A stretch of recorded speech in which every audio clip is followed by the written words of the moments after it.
इधर देखो बेटा, तो अभी जैसे हमने पिछले उसमें पढ़ा कि दुर्बल विद्युत अपघट्ट की चालकता हम कोलरॉस नियम से निकालते हैं। अब कोलरॉस नियम से दुर्बल विद्युत अपघट्ट की चालकता तो आप निकाल रहे, लेकिन वो ये कह रहा है कि इसकी चालकता इतनी कम आती है कि इसे किसी की सहायता के बगैर नहीं निकाल सकते आप। मतलब कुछ आयनों की आपको क्या लेनी पड़ेगी, कुछ पदार्थों की क्या लेनी पड़ेगी, सहायता, तब इसकी चालकता हम निकाल सकते हैं किसकी, दुर्बल विद्युत अपघट्ट की। अब अगर हम बात करें सर तो इसके लिए क्या लेना पड़ेगा हमें, प्रबल विद्युत अपघट्ट। कौन से प्रबल विद्युत अपघट्ट लेने पड़ेंगे, जिसमें उस दुर्बल विद्युत अपघट्ट वाले आयन हों।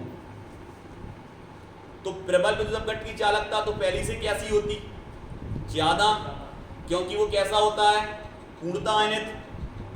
तो अगर उसकी चालकता तो हमें पहली से ज्ञात है और उसकी सहायता से हम किसकी निकाल सकते हैं, दुर्बल विद्युत अपघट्ट की। तो अगर हम ये कहें आपसे कि आपको लैम्डा m इंफिनिटी CH3COOH जो कि दुर्बल विद्युत अपघट्ट है, इसकी चालकता निकालनी है, तो आप कहोगे सर इसकी चालकता का मान इस वाले नेगेटिव आयन और इस वाले पॉजिटिव आयन पर निर्भर करेगा।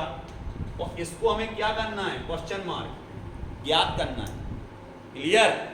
तो अगर इसको ज्ञात करना है तो अपन कैसे ज्ञात करेंगे, तीन प्रबल विद्युत अपघट्ट ले रहे हैं।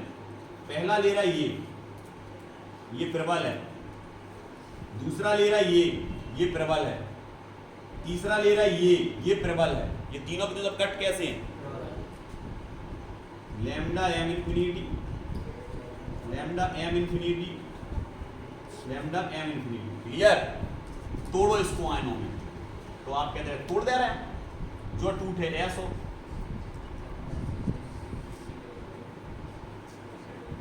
ऐसे ही टूट है। समीकरण नंबर, इसको क्या दिया, समीकरण नंबर। अब दूसरा,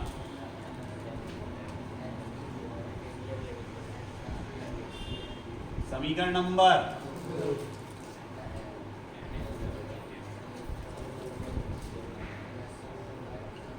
समीकरण नंबर। अब देखो अगर तुम्हें ये आयन दिख रहा है, कौन ये वाले आयन कौन कौन से समीकरण में दिख रहा है, तो तुम क्यों सर एक तो जा समीकरण में है और एक जा समीकरण में है। मतलब समीकरण नंबर 1 में ये वाला आयन है, समीकरण नंबर 2 में ये वाला आयन है, और दोनों को अगर जोड़ दें तो इसकी चालकता निकल आएगी। अब जरूरत तुम्हें काय की नहीं है, सर Na में कोई मतलब नहीं है, जो Cl से में कोई मतलब नहीं है, जो Na से कोई मतलब नहीं है, जो Cl से कोई मतलब नहीं है, तो काय ना इन्हें कैसे लिखो कि ये कट जाए, आ गई समझ में, ये कट जाए तो यही बच। क्लियर। तो कहने का मतलब ये है कि अगर इन दोनों समीकरणों को हम प्लस कर दें, मतलब इन दोनों को, और इस वाले समीकरण को क्या कर दें, बस हिसाब किताब बन गो।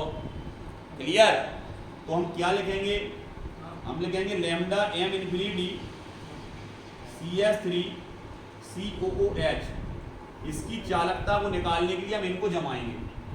तो क्या लिखेंगे, लैम्डा m इंफिनिटी CH3COO पे negative plus lambda infinity H पे, H नहीं Na पॉजिटिव। क्लियर। क्लियर, कोई दिक्कत, सही चल रहा है, प्लस राइट है काम। अब यहाँ पे क्या हो जाएगा, दूसरा वाला सर लैम्डा m काय को आएगा, m नहीं आएगा, m नहीं आएगा क्योंकि कहीं भी m नहीं। Lambda infinity h plus plus lambda infinity Cl minus. Clear. अब घटाने माइनस पे आ गए, तो कहा आज लैम्डा इंफिनिटी Na प्लस और lambda infinity Cl minus. Clear. Clear, कोई दिक्कत किसी को, इक्वल। यहाँ तो यही क्या ही उतार सकते, तो अपन एजन लगा दें, एजन लगा दो मतलब जोई को जोई उतार देते। आ गई समझ में, इतने आ जाओ। अब गौर से देखो, इसका अंदर गुणा होगा तो ये दोनों माइनस, ये दोनों माइनस के, इसमें ये प्लस का, ये Cl का आएगा प्लस का, जो प्लस है। तो अगर गौर से देखें तो ये कट सकता, बिल्कुल कट सकता सर, किससे, और सर इसको देखो, ये कर सकता है ये प्लस का और ये, क्योंकि अंदर माइनस का हुआ तो प्लस माइनस माइनस हो जाएगा, तो बचेगा तुम्हारे पास जे दो तो बचे जे दो। तो देखो lambda infinity C double negative plus lambda infinity का निकाल ली, काय की चालकता निकाल ली जा।